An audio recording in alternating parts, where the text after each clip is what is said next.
Assalamualaikum guys, jangan lupa ya dukung channel ini dengan cara subscribe, like, tekan tombol loncengnya, dan bagikan juga video ini ke semua sosial media. Ingat loh guys, subscribe itu gratis. Semoga bermanfaat dan akan menjadi amal jariah saudara apakah semuanya. semua orang puasa pasti bertakwa? Ya, tanyakan Al-Quran. Apa jawaban Allah di Al-Quran? Dijawab langsung di ayat Siyam. Al-Baqarah ayat 183. Ya ayyuhalladzina aman kutiba alaikumus kama kutiba alal ladzina min la'allakum. Nah, kalimat tattaqun itu diawali dengan kata la'allakum. La'alla itu namanya harfu taraji. Saya ulang ya, di ilmu nahwu la'alla disebut harfu taraji. Al-Imam As-Suyuti berkomentar begini. Setiap ada satu harapan, keinginan besar yang ingin dicapai, tapi diawali dengan kata la'alla atau la'allakum, ini menunjukkan bahwa harapan itu tidak mungkin bisa dicapai kecuali dengan kesungguhan, keseriusan. Jadi ketika Allah menutup kalimat puasa, ayat puasa dengan kata la'allakum, seakan memberi kesan tidak semua orang puasa akan mendapatkan kenaikan takwa dan jaminan 4 kemuliaan tadi kecuali orang yang serius puasanya, orang yang sungguh-sungguh puasanya. Karena itulah, untuk menunjukkan kesungguhan itu, bagian terakhir kita, Nabi memberikan 3 amalan utama.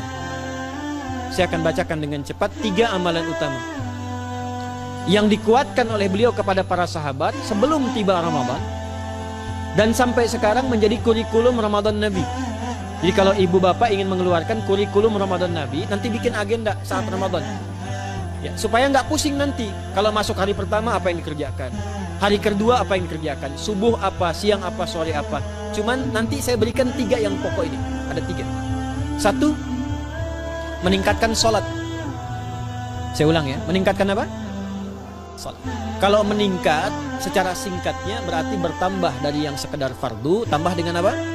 Sunnah. Maka dari sekarang keluarkan semua jenis sholat-sholat sunnah. Keluarkan dari sekarang apa saja, siang dan malam. Yang rawatib ada berapa rawatib? Rawatib 12.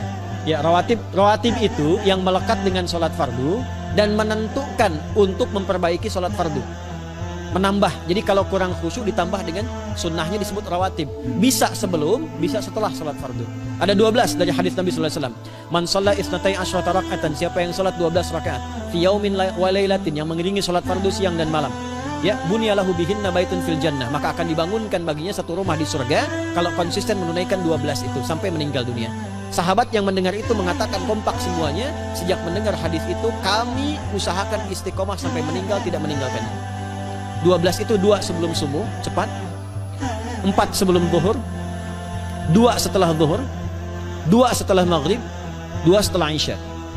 2 rakaat sebelum subuh, 4 rakaat sebelum zuhur. Kalau nggak bisa 4 rakaat karena terbatas waktunya, boleh 2 rakaat khusus untuk sebelum zuhur. Kalau nggak bisa 4, boleh berapa? 2. Dalilnya hadis Ibnu Umar radhiyallahu taala anhuma. Kata beliau, hafidtu asyra rakaatin, saya hafal 10 rakaat dari Nabi sallallahu alaihi wasallam salat sunnah. Maka menyebutkan sebelum zuhur 2 rakaat. Baik, jadi 12 ya. 2 sebelum subuh, 4 sebelum zuhur, 2 setelah zuhur, 2 setelah maghrib, 2 setelah isya. Ini yang disebut dengan rawatib. Jamak dari kata ratib. Di luar ini mutlak. Mutlak ini ada yang berdampingan dengan salat fardu, ada yang terpisah. Contoh yang berdampingan, 4 rakaat sebelum asar. 4 rakaat ini bukan disebut rawatib, tapi salat mutlak. Cuma waktunya berdampingan dengan salat fardu. Jadi dia nggak memengaruhi salat fardu, cuma punya keutamaan sendiri. Apa keutamaannya? Hadis Ibnu Umar radhiyallahu taala anhuma, ketika beliau menyampaikan qala Nabi sallallahu alaihi wasallam, rahimallahu ra'an shalla qabla al-'asri arba'an. Allah akan menambahkan rahmat pada orang yang terbiasa salat 4 rakaat sunnah sebelum salat asar. Jelas ya? Baik. Kemudian apalagi setelah itu? Salat di antara 2 adzan dan 2 adzan ini, adzan dan iqamah. Ya, di antara adzan dan iqamah. Tahiyatul masjid. Apalagi misalnya salat duha. Duha dibagi 3. Awal duha itu kurang lebih 1,5 jam setelah salat subuh. Subuh sekarang misal 4:30, maka jam 6 muncul awal duha. Namanya syuruk. Saya ulang, salat apa namanya? Syuruk itu salat awal duha. Jumlah rakaatnya 2 rakaat. Man shalal ghadata fil jama'ati thumma yaqudu yadhkurullah subhanahu wa ta'ala fa yusalli rak'ataini fakana alaihi ka ajri umratin wa hajjin, ya ka ajri ummatin wa hajjin tamatan. Siapa yang salat subuh 2 rakaat dengan berjamaah, ya, dan umumnya kalau berjamaah bisa ke masjid di masjid. Kalau tak mampu ke masjid, tunaikan di rumahnya. Setelah itu tidak beranjak dulu, dia duduk untuk berzikir kepada Allah. Zikir itu bisa baca Quran. Quran surah 15 ayat 9 itu Quran disebut dengan zikir. Quran surah 54 ayat 17, 22, 32, 40 itu Quran disebut dengan zikir. Bisa baca Quran, bisa berdoa. Doa disebut dengan zikir. Quran surah ke-7 ayat 205. Ya. Bisa dengan apa lagi? Bertafakur, ya. Mengaji, ta'lim itu disebut dengan zikir. Ali Imran ayat 190 191. Alladzina yadhkurunallaha qiyaman wa qu'udan wa 'ala junubihim wa yatafakkaruna fi khalqis samawati wal ardh, ya, disebut dengan zikir. Bisa bertasbih. Zikir pagi petang, kalimat-kalimat thayyibah ada itu di Quran surah ke-4 ayat 103. Jadi habis salat subuh zikir dulu. Doa dulu, zikir dulu, belajar dulu, tafsir dulu. Setelah itu muncul syuruk. Perjalanannya disebut isyraq, melewati masyrik, 1 tombak bayangan, dia salat 2 rakaat, itu pahala salatnya senilai haji dan umrah. Sempurna. Bukan sudah haji, bukan. Mau kemana? Ibu mau haji dulu? Tidak. Ya, hajinya nanti bulan Dzulhijjah. Tapi senilai haji dan umrah itu 2 rakaat. Awal duha disebut apa? Syuruk.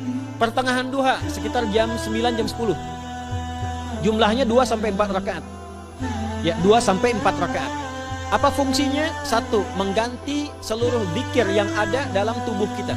Mata berzikir, telinga berzikir, lisan berzikir, bisa diganti dengan 2 rakaat duha. Itu waktunya pertengahan duha. Kurang lebih dari jam 8, 9, 10 lah. Kurang lebih 3 jam itu, ya.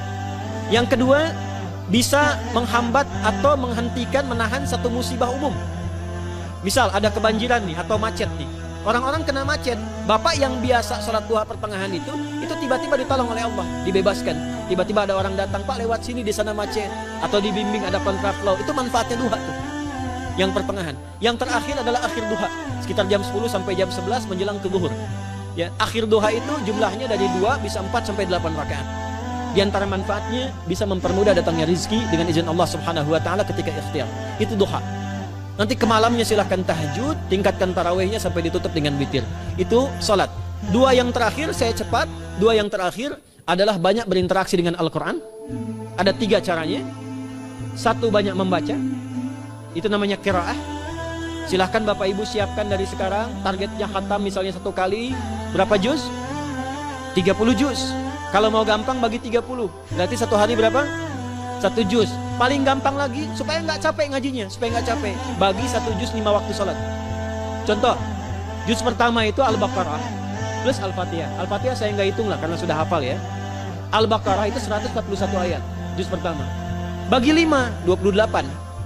Jadi setiap ketemu waktu sholat, bagi 2 lagi. 28 bagi 2 berapa? 14. Sebelum sholat baca 14 ayat, setelah sholat baca 14 ayat. Itu 14 ayat itu paling-paling nggak nyampe 5 menit Bu, Pak. Kalau investasi 10 menit setiap waktu sholat bagi 2 kita baca 14 ayat, itu insya Allah selesai Ramadan khatam Quran. Itu udah rumus. Ya, tidak cukup dengan amin, siapkan dari sekarang. Ya. Kemudian mengkaji, kajian, tilawah. Itu tilawah itu di hadis Muslim pahalanya banyak. Ya, majtama'a qaumun fi baitin min buyutillahi. Ya, kita ngajinya Quran hadis ya, biar apa lebih kuat dalilnya. Majtama'a qaumun fi baitin min buyutillahi yatsluna kitaballahi wa yatadarasuna fima bainahum. Ya, siapa yang bisa tilawah Quran, ngaji, tafsir, keluarkan misalnya untuk Ramadan 10 hari saya pengen tahu Al-Fatihah. Itu ketika dilakukan punya 4 keutamaan. 1, ghasyiyatuhum rahmah. Selama ngaji rahmat Allah dibentangkan. Kalau pengen doa cepat dikabulkan, kalau istighfar diampuni. Yang kedua, awas ini nazalat alaihimus sakinah, diberikan ketenangan dalam jiwa. Bapak Ibu pengen di rumah tangga nyari sakinah, isi dengan Quran di rumah. Amalan terakhir infak. Ya, hadisnya dari Ibnu Abbas, Ibnu Abbas radhiyallahu taala anhuma, qala, ya, beliau mengatakan kana Nabi sallallahu alaihi wasallam ajwadan nas wa ajwadu ma yakunu fi Ramadan. Adalah Nabi sallallahu alaihi wasallam itu orang yang sangat luar biasa dermawan dan lembut. Dan bertambah dermawan lagi ketika tiba Ramadan. Apa yang dilakukan Nabi? Mensupport sahabat, siapapun yang punya anggaran untuk infak disiapkan sebelum Ramadan. Jangan berpikir banyak Bu. Yang penting ada anggaran. 30.000 nggak ada masalah. Setiap hari 1.000, tidak harus uang. Makanan. Pernah dengar hadis ini nggak? siapa yang memfasilitasi bukaan orang puasa walaupun dengan sebiji kurma dan sehirup air, maka dia mendapatkan pahala seperti orang puasa itu tanpa dikurangi sedikit pun. Ada hadisnya sahih di At-Tirmidzi. Tapi bukan berarti nyanyi kurma ke Tanah Abang setiap hari satu terus minumnya satu sedotan aja ganti-ganti. Ya, maksudnya apa? Yang paling minimal kita bisa keluarkan. Itu pahalanya 700 kali lipat dikali 10. Paling standar. 700 kali itu standar biasa di hari ini. Dalilnya Al-Baqarah ayat 261 yang dibacakan Adinda tadi kita itu. Ramadan kali 10 lagi. Maka dari itu disiapkan dari sekarang untuk infak. Kalau kami di desa itu, ibu saya selalu kalau Ramadan itu RT-nya setiap rumah. Ini untuk bukaan hari ini rumah A, rumah B, rumah C. Bukaan besok rumah A, rumah B, rumah C. Boleh tuh di PWM Pak dipraktikkan. Ya, misalnya anggota perserikatan siapa dikasih kesempatan. Mungkin nanti yang lain kurmanya, yang ini misalnya jeruknya, yang ini ininya. Setiap ada bukaan ya kirim ke yatimnya, ya kemudian ke pondok-pondok asuhan Muhammadiyah yang tadi disebutkan sekian ribu itu, cari pahala. Ya, saya kira itu yang bisa saya sampaikan sampai dengan batas waktu yang diberikan. Semoga bermanfaat dan semoga Allah Subhanahu wa taala memberikan kemuliaan kepada kita semua, kesehatan, dan saya yang terakhir saya ingin sampaikan doa penting. Tolong hafalkan doa ini. Dan ini doa yang diajarkan Nabi menjelang Ramadan, supaya mendapatkan kesehatan, kekuatan, keselamatan untuk beribadah saat Ramadan. Hadisnya di At-Tirmidzi nomor hadis 3254. Qala, langsung saja qala Nabi sallallahu alaihi wasallam. Allahumma